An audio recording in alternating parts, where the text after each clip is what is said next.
Unconventional way of cooking eggs? Well, this is no ordinary egg. And in a moment, I'll be showing you the link between this and aircraft safety and what ladies' hairdressing has to do with both. Thank you, Peter. I'll have it hard-boiled. Good evening and welcome live to our Tomorrow's World studio. Tonight, how this machine is uncovering the ancient history of York. Peter reports from Science City on Japan's plans for space, and how by 2020, having heart surgery could become as quick and simple as a visit to the dentist. First, though, we're going to go back to Peter and see how his egg's coming along. Well, we'll find that out in just a moment. But this torch here is producing a temperature of 1200 degrees Celsius. Now, try cooking an ordinary egg like that, and in a very few seconds, the results would be quite an explosion. But I'm going to leave this torch here, blowing on this egg for a couple of minutes before we crack it open. And it ought to survive the inferno because it's coated with a remarkable new plastic. What it's made of is a closely guarded secret.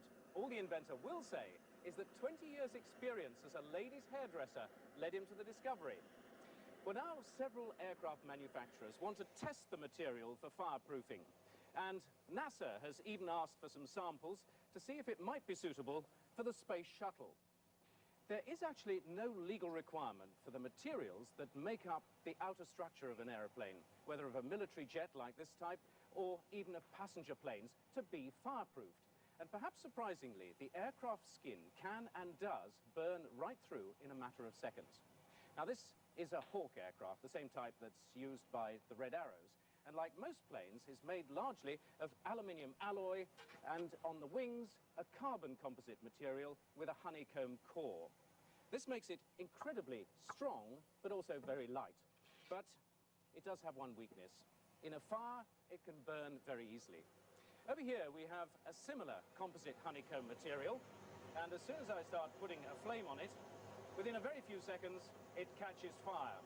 But not only that, it's also giving off an enormous amount of very toxic fumes. Take the flame away, and it still carries on burning. But here we have exactly the same material, which has been coated on one side with just a millimetre or so of the new plastic. Now, that doesn't add very much weight to it, but it does give it enormous protection against fire, which would be very good in a fuselage, for instance. There are other materials that do a similar job, but they often produce toxic fumes or smoke, which this doesn't. Or they can't easily be moulded, and being a plastic in its own right, this can. And of course, like on our egg, it can be used neat as a coating. So how is it doing? Well, it hasn't broken up at all, and you can see on the front here it's glowing red hot.